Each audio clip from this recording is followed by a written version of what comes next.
मैं तो पहला व्यक्ति हूं जो सार्वजनिक तौर पर हर मंच से ये बात पिछले 2.5-3 वर्षों से, जब से मैं बिहार आया हूं, गांव में गया हूं, मैं घूमकर जो देखा मैंने, उसके आधार पर कह रहा हूं कि बिहार में शराबबंदी कहीं लागू है ही नहीं। ये तो शराबबंदी सिर्फ सरकारी फाइलों में, नेताओं के भाषणों में लागू है। शराबबंदी के नाम पे शराब की दुकानें बंद की गई हैं, घर घर शराब बिक रही है।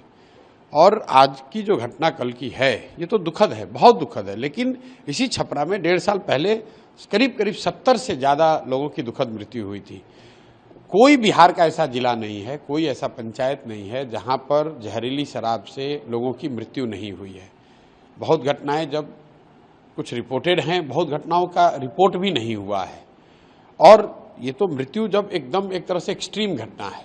लेकिन सामान्यतः जो घटिया क्वालिटी की शराब है, जो शराब माफिया जहरीली शराब या गलत तरह के शराब जो बेच रहे हैं ये लोग, इसके पीने से जो लोगों के स्वास्थ्य पर, उनके लिवर पे जो असर हो रहा है, इसकी तो कोई चर्चा ही नहीं हो रही है।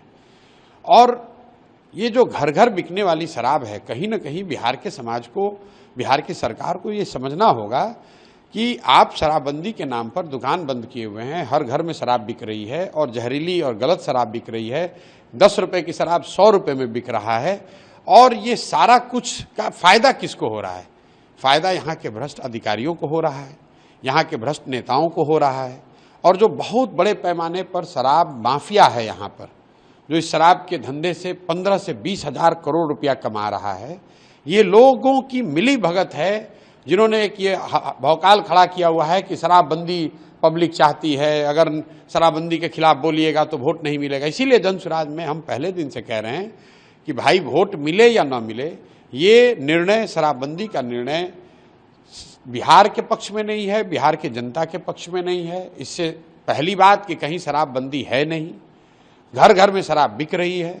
और इस तरह के स्पूरियस लिकर से, जहरीली शराब के पीने से लोगों का स्वास्थ्य, उनकी मृत्यु हो रही है, उनके स्वास्थ्य को हानि हो रही है।